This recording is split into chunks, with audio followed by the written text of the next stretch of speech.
Welcome back to house of happiness. இன்றைக்கி நம்ம சேனலில் நான் வந்து குச்சி ஐஸ் எப்படி பண்ணுறதுன்னு காமிக்கிறேன் வாங்க. ஃபஸ்ட்டு வந்து நான் வாட்டர்மெலன் வச்சு பாப்சிக்கல் பண்ண போகிறேன். இதுக்கு என்னென்ன தேவைன்னு பார்த்தீங்கன்னா, கட் பண்ணி வச்சுருக்கிற வாட்டர்மெலன், அப்புறம் கொஞ்சம் சுகர் உங்களுக்கு வேண்டான்னா இந்த ஸ்டெப்பை அவாய்ட் பண்ணிவிடுங்க. அவ்வளோதாங்க, ஈஸியான வாட்டர்மெலன் ஜூஸ் இப்போ ரெடி ஆயாச்சு. இதை வந்து நம்ம மோல்டில் ட்ரான்ஸ்ஃபர் பண்ணிடலாம். சம்மரில் இந்த மாதிரி கூலான ரெசிபிஸ் பண்ணி குட்டீஸ் கொடுங்க. குட்டீஸ் ரொம்ப ஹாப்பி ஆகிடுவாங்க. அவ்வளோதான், நம்ம வாட்டர்மெலன் பாப்சிக்கல் இப்போது ரெடியாக போகுது. அடுத்தது நான் என்ன ஃப்ரூட் எடுக்க போகிறேன்னு பார்த்தீங்கன்னா, மஸ்மெலன் எடுத்திருக்கேன். அதாவது நம்ம எல்லாருக்குமே பிடிச்ச கிருணி பழம் எடுத்திருக்கேன். கட் பண்ணி வச்சுருக்கிற மஸ்மெலன், இதில் வந்து ஒரு சர்ப்ரைஸ் எலிமெண்ட் ஆட் பண்ண போகிறேன். Home made condensed milk add பண்ண போகிறேன். இந்த கண்டென்ஸ் மில்கோட ரெசிபி வந்து நான் என்னோட டிஸ்கிரிப்ஷன் பாக்ஸில் போடுறேன், மறக்காமல் போய் செக் பண்ணுங்கள். 1/4 கப் கண்டென்ஸ் மில்க் எடுத்திருக்கேன். அப்புறம் வந்து 1 கப்பு காய்ச்சி ஆற வச்ச பால் எடுத்திருக்கேன். 1 கப் பாலில் வந்து நீங்கள் 4 பேருக்கு பாப்சிக்கல் ரெடி பண்ணலாம். அவ்வளோதாங்க, மஸ்மெலன் மில்க் ஷேக் இப்போ ரெடி ஆயாச்சு. இதையும் நம்ம வந்து மோல்டில் ட்ரான்ஸ்ஃபர் பண்ணிடலாம். இப்போ இருக்கிற சிச்சுவேஷன் நம்ம எதுவுமே வெளியிலேருந்து வாங்கி சாப்பிட முடியாது.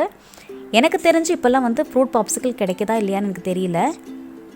இதை வந்து ஈஸியாகவே வீட்லேயே நீங்கள் ரெடி பண்ணி எடுத்துடலாம். இதே மாதிரி தான் நான் வந்து பனானா மில்க் ஷேக் ரெடி பண்ண போகிறேன். இன்றைக்கி நான் யூஸ் பண்ணது எல்லாமே வந்து சீசனல் ஃப்ரூட்ஸ். வாட்டர்மெலன், மஸ்மெலன், பனானா எல்லாமே வந்து உங்களுக்கு ஈஸியாகவே கிடச்சிரும்.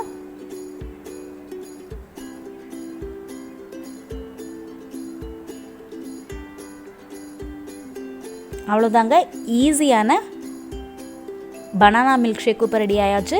இதையும் நம்ம வந்து மோல்டில் ட்ரான்ஸ்ஃபர் பண்ணிடலாம். நீங்கள் ஃப்ரீசரை வச்சு ஃப்ரீஸ் பண்ணும்போது 8 ஹவர்ஸ் ஆச்சும் நீங்கள் ஃப்ரீஸ் பண்ணணும். நைட்டு நீங்கள் பண்ணி வச்சுட்டிங்கன்னா காலையில் நீங்கள் யூஸ் பண்ணலாம்.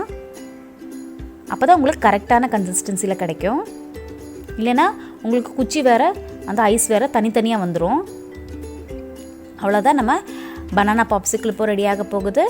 அடுத்தது எல்லாருக்குமே பிடிச்ச சேமியா பாப்சிக்கல் எப்படி பண்ணலான்னு பார்க்கலாம் வாங்க. இதுக்கு ஒரு பவுல் எடுத்துக்கோங்க. 1 கப்பு பால் எடுத்திருக்கேன். இதில் 1/2 கப்பு சேமியா ஆட் பண்ண போகிறேன். சேமியா வந்து பாலில் நல்லா குக் ஆகணும்.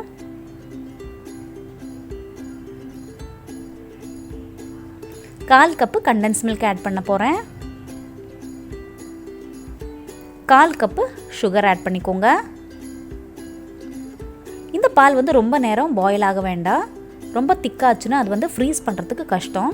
ஸோ லிக்விடாக இருக்கும்போது நீங்கள் ஸ்டவ்வை ஆஃப் பண்ணிவிடுங்க. ஆறுனதுக்கப்புறம் நீங்கள் அதை மோல்டில் ட்ரான்ஸ்ஃபர் பண்ணிவிடுங்க.